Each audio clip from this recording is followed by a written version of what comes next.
할머니가 빗방울이겠지만 그게 눈물로 보였어요. 그래서 제가 착각하는 걸 수도 있겠지만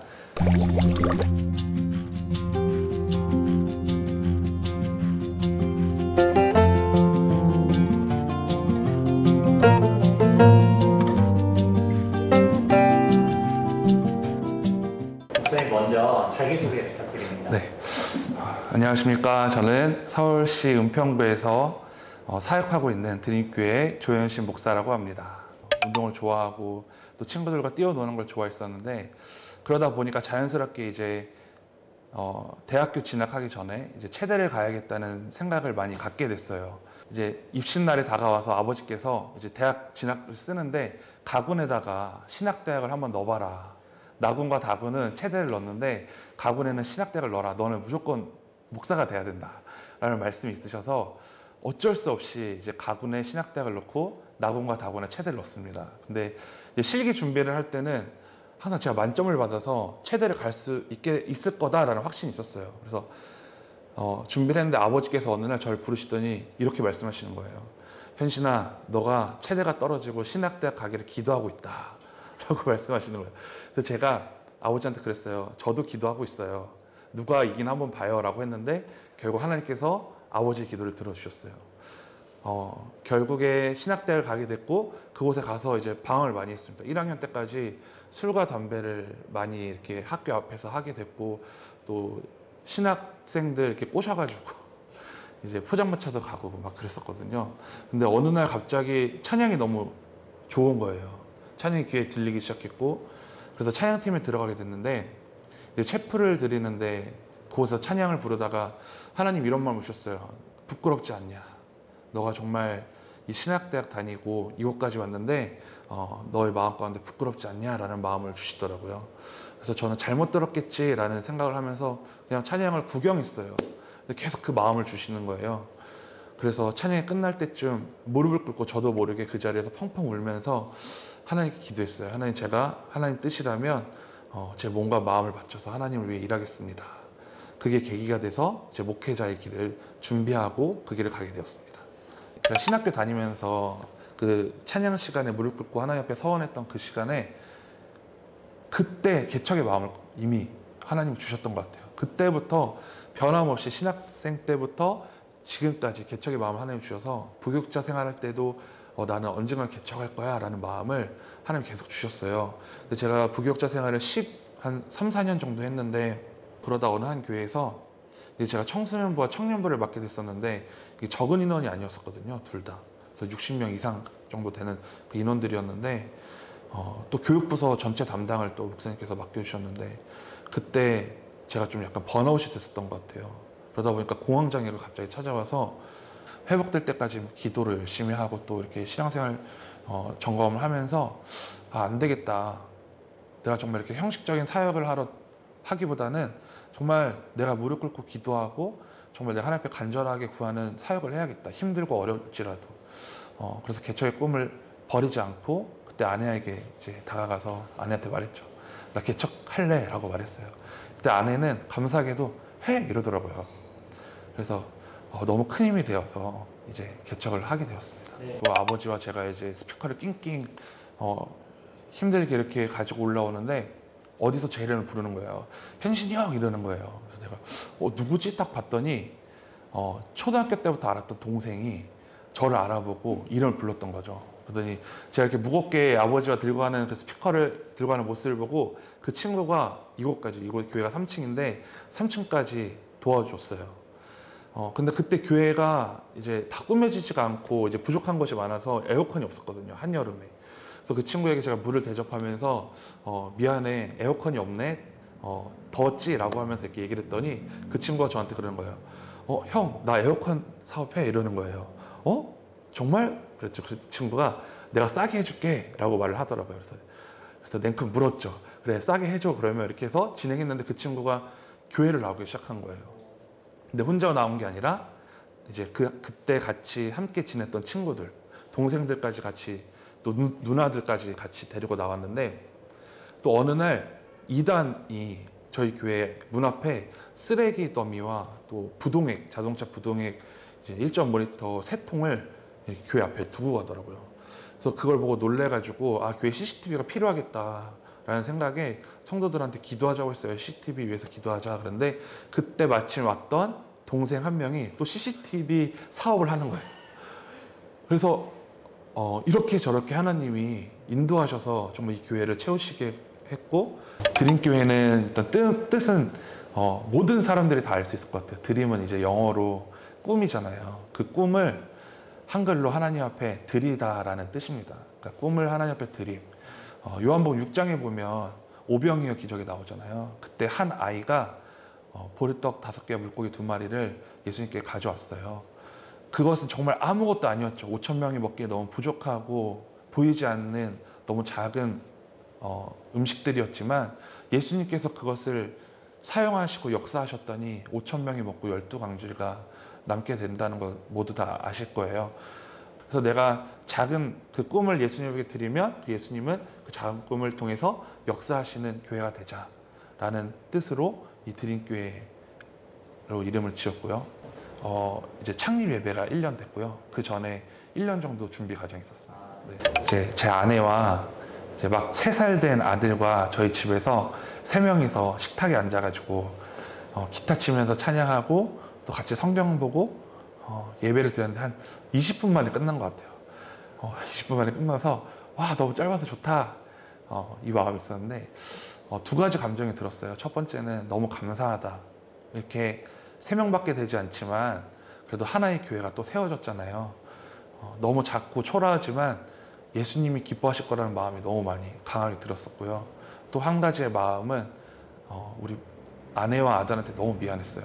이 길이 축복된 길임은 분명한데 또 좁은 길이잖아요. 정말 앞으로 해 나가야 될 일들도 너무 많고 경험되어져야 될 것도 너무 많고 또 조심스러운 것도 너무 많고 너무 험난한 길을 가야 된다는 것 자체가 너무 미안하고 또 고맙기도 하고 여러 가지 감정이 들었던 것 같습니다. 네. 정말 한 번도 교회를 다녀오지 않은 성도들이 왔을 때 그때가 가장 기억이 나요. 그래서 그 성도들이 다 모든 성도가 너무 귀하고 사랑하지만 정말 이 성도들 정말 변화됐으면 좋겠다, 그 마음이 너무 간절했는데 지금은 코로나로 인해서 직업적으로 이제 교회를 나오면 안 돼요. 그래서 지금 교회를 못 나오고 있고 대신에 그분들을 영상으로 꼭 지금 주일을 지키고 있어요. 그래서 그 성도들이 제일 기억에 남습니다. 주일날 예배 끝나고 이제 교회 정례를 하고 아내와 집에를 가려고 이제 교회 1층으로 내려갔어요. 근데 그때 갑자기 소나기가 엄청 온 거예요. 근데 한 할아버지가 지팡이를 짚고 이제 제대로 걷지도 못하시면서 교회를 지나가고 계시더라고요. 비를 엄청나게 맞으시고. 그래서 안 되겠다 싶어서 얼른 교회로 뛰어 올라가서 편의점에서 샀던 그 3,000원인가 주고 샀던 그 우산을 가지고 할아버지한테 드리면서 할아버지 이거 쓰세요, 비 맞지 마시고 그랬더니 할아버지가 너무 기뻐하시는 거예요. 너무 고맙다, 감사하다 그러시는 거예요. 또 교회에서 이제 집으로 가려고 내려왔는데 어떤 할머니가 폐지를 주우시려고 리어카를 두시고 이제 폐지를 주우시는데 그날 또 갑자기 비가 엄청나게 많이 오는 거예요. 또 교회로 뛰어 올라가서 우산 있나 없나 했는데 좀 약간 찢어진 우산이 있더라고요. 그래서 그거라도 드려야겠다. 그래서 할머니 이거 쓰시면서 주우세요 라고 했더니 할머니가 빗방울이겠지만 그게 눈물로 보였어요. 그래서 제가 착각하는 걸 수도 있겠지만 그게 너무 죄송하더라고요. 그냥 이유 없이 죄송하더라고요. 그래서 그러면 조금 돕고 싶다, 이런 분들을 위해서 돕고 싶다라는 생각에 그날 다이소에서 통을 하나 사서 교회 앞에다 두고 또 편의점에서 우산을 몇 개 사다가 그냥 놨어요. 그리고 그냥 드림교회라고 이름만 처음에 썼었거든요. 근데 그 다음날 가보니까 우산이 다 없어진 거예요. 사람들이 이렇게 필요로 하구나. 그리고 이 작은 일을 통해서 교회를 알리고 예수님 알리면 좋겠다라는 생각이 들어서 거기다 문구를 적었어요. 비 맞지 마시고 우산 가져가세요. 그리고 시간이 되시면 교회로 다시 가져다 주시면 다음에 또 쓸 수 있을 것 같습니다 라는 그 A4 용지로 그냥 하나 써서 테이프로 비 맞지 않게 붙였거든요. 또 가보니까 다 없어진 거예요. 근데 아직까지 한 번도 교회 앞에다 갖다 놓으신 분은 없어요. 네. 근데 그 사역을 계속 하다 보니까 주위에서 너무 좋은 사역이라고, 예수님 믿지 않는 그 상권에서도 좋은 사역 하고 계시다고 이제 먼저 이야기해 주시고, 저희 교회가 지금 뭐 고아원이나 뭐 베이비박스 운영하는 단체, 그리고 뭐 주민센터의 기부금이나 이런 것들 매달 이렇게 지금 내고 또 필요한 것이 있으면 항상 드리고 있는 입장이거든요. 그리고 또 제가 목사인 제가 즉흥적으로 성도들에게 다음 주는 이 단체를 도왔으면 좋겠습니다 라고 굉장히 즉흥적일 때가 많아요. 근데 성도님들 중에 아무도 한 사람도 그거에 대해서 싫다고 말한 적 없이 오히려 더 감사하게 귀하게 헌금하고 있고, 또 물질적으로 또 보이지 않는 곳으로 해서 또 무명으로도 이렇게 기부하고 계세요. 어느 날 그 설교를 한번 한 적이 있어요. 돈이 많아야 꼭 나눌 수 있는 것은 아니고, 내가 많이 가져야 나눌 수 있는 게 아니라 예수님의 마음이 있어야 나눌 수 있는 것이다 라고 함께 나눴던 적이 있거든요. 그 마음이 같이 목사인 저와 우리 성도가 함께 가지고 가면서 이렇게 나눌 수 있게 되는 것 같습니다. 개인적으로는 살이 많이 쪘고요. 살이 너무 많이 쪘고요. 네. 그리고 제 안에 간절함이 생겼어요. 교회가 무너지는 모습을 보여주고 싶지 않고,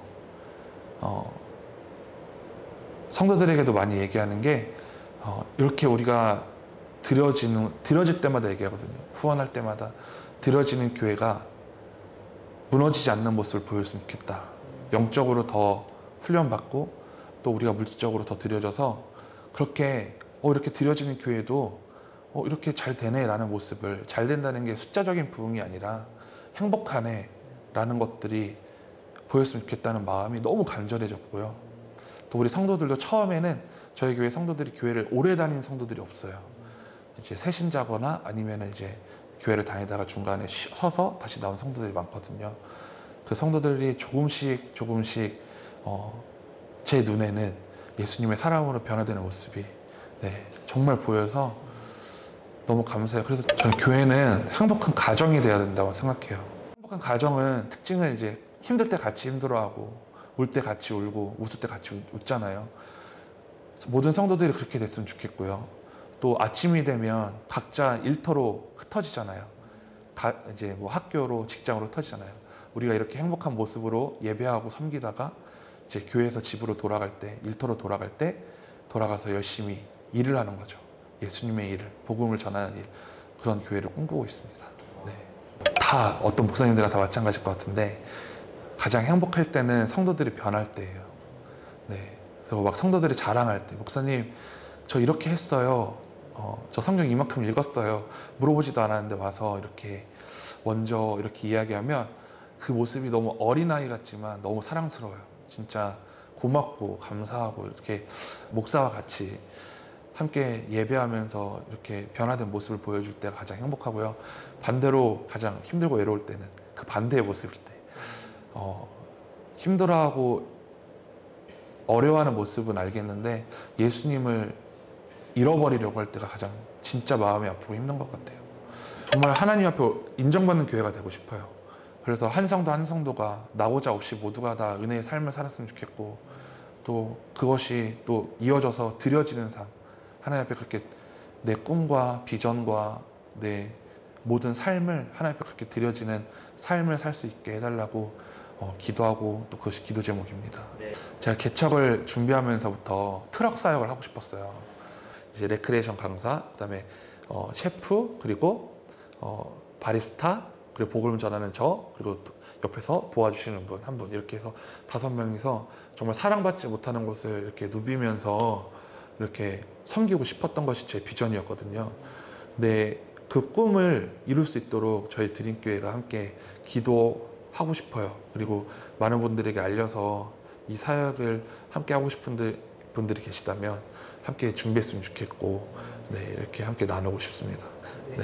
저를 아는 분들에게 이제 이렇게 말하고 싶은데, 제가 좋아하는 건 많은데 잘하는 게 없어요. 그래서 이제 제가 뭘 이렇게 교회를 이렇게 꾸미거나 뭐 교회에 수련할 게 있어도 다 제 주위 분들에게 부탁을 하거든요. 때로는 좀 무례하게 좀 집착할 때도 있는데, 그런 분들이 이렇게 도와주셔서 이 교회가 이렇게 운영될 수 있고 또 하나하나 이렇게 채워진 것 같아요.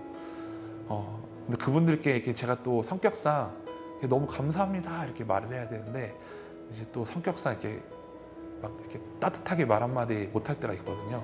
이번 계기를 통해서 감사하고, 또 제가 밥도 많이 사고 또 열심히 또 제가 갚을 수 있는 길은 열심히 저를 아시는 분들이 도와주시는 만큼 제가 열심히 교회에서 이제 목회하고 사역해서 하나님 일을 감당하는 거라고 생각합니다. 그렇게 열심히 갚도록 하겠습니다.